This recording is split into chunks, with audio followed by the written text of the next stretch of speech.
तो मैं ये बात मैं मान लेता हूँ कि मेरा लिखा हुआ गाना नहीं है। लेकिन ये बात भी आप लोगों को मानना पड़ेगा कि अरुण बिहारी और पवन सिंह चोर गायक और चोर गीतकार हैं।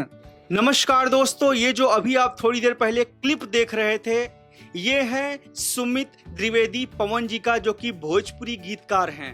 आपको बता दूं कि कुछ दिनों से बहुत ज़्यादा सोशल मीडिया पे वायरल हो रहे हैं। क्यों वायरल हो रहे हैं, इसकी भी वजह है। आपको बता दूं कि कुछ दिनों पहले भोजपुरी के सुपरस्टार पवन सिंह का एक गाना आया था यसी फिल्म्स के बैनर तले। उस गाने का नाम था 200 के ककई, जो कि सुमित द्विवेदी पवन जी ने बोला था कि ये गाना अरुण बिहारी ने चुरा कर पवन सिंह से गवाया है। जी हाँ, ये मेरे शब्द नहीं हैं, सुमित द्विवेदी पवन जी ने ये बात बोली है कि अरुण बिहारी ने चुरा के मेरा गाना पवन सिंह से गवाया है। और उन्होंने बाकायदा बोला कि मुझे क्रेडिट मिलनी चाहिए, इसमें सिंगर को पैसा वापस मिलना चाहिए जिसने पहले गा रखा है। दोस्तों, ये बात एकदम सही है कि अरुण बिहारी ने ये गाना दूसरे का उठा के गवाया है। और ये भी सत्य है कि पवन सिंह के पहले ये गाना सुमित द्विवेदी पवन जी ने कुश सिंह नाम के एक सिंगर से गवाया था, जो कि वेव कंपनी से रिलीज था। आप लोगों को पता चल गया होगा, चर्चा के माध्यम से हमने काफी न्यूज इसमें बनाई है। लेकिन सुमित द्विवेदी पवन जी से पहले ये सोनू सिंह जी ने गाया था।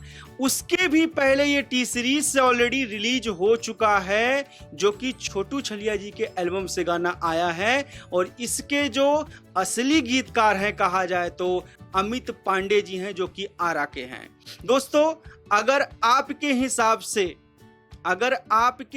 से प्रूफ मांगा जाए और प्रूफ के हिसाब से देखा जाए तो ये गाना ना तो पवन सिंह जी का है, ना अरुण बिहारी जी का है, ना सुमित द्विवेदी पवन जी का है, ना कुश सिंह का है, ना ही सोनू सिंह का है। ये गाना है, लिखा है अमित पांडे जी ने, और ये आया है छोटू छलिया जी के एल्बम में। और ये गाना टी सीरीज से रिलीज है। मैं बता दूं, जितने भी गाने गाए गए हैं सबका मुखड़ा मिल रहा है, बाकी सब नीचे के जो अंतर है सब चेंज है। लेकिन दोस्तों, कहते हैं ना कि अगर आपका गला कट जाए तो आप जिंदा कैसे रहेंगे। सुमित द्विवेदी पवन जी ने एकदम सही बोला था कि पवन सिंह जी ने उनका गाना उठा के गाया है, नो डाउट। लेकिन ये मैटर अब खत्म हो जाना चाहिए, क्योंकि ये गाना अब सिद्ध हो चुका है। कुछ लोग बोल रहे हैं कि ये पारंपरिक है, कोई भी गा सकता है। लेकिन मैं ये साफ तौर पे कहना चाहूंगा, अगर सुमित द्विवेदी पवन का इसमें अधिकार नहीं है गाने में, अगर सोनू सिंह का अधिकार नहीं है इस गाने में, तो अरुण बिहारी और पवन सिंह का भी इस गाने में अधिकार नहीं है। ये गाना है छोटू छलिया जी के एल्बम का। ये जो गीतकार हैं अमित पांडे हैं, उनका अधिकार होना चाहिए, क्योंकि गरीब का हक किसी को नहीं खाना चाहिए।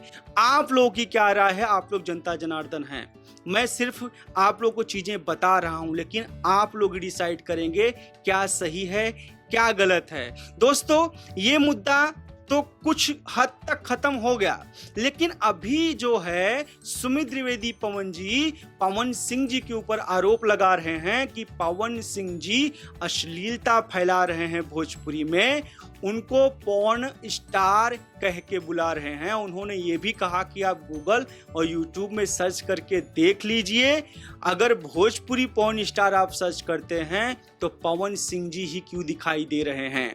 और अभी अभी सबसे बड़ा आरोप सुमित द्विवेदी पवन जी ने लगाया है, एक गाना उनका जो आया है बथे कमरिया वाला, उसमें सुमित द्विवेदी जी ने बोला है कि बहुत ही गंदा गाना शूट किया है पवन सिंह जी ने।